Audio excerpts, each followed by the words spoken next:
të kërkohet shkarkimi i bordit ZZRS, sepse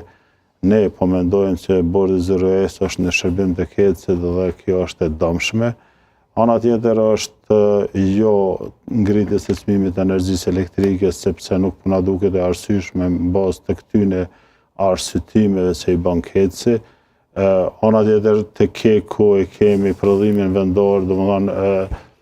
KEC vetëm për eksportin e energjisë elektrike, vetëm për tela, me thonë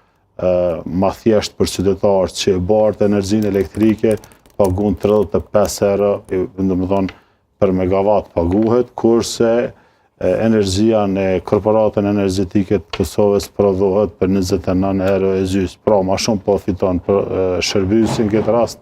se sa prodhuesi. Edhe faktikisht KEK-u nuk e mbulon, domethënë nuk mbulohet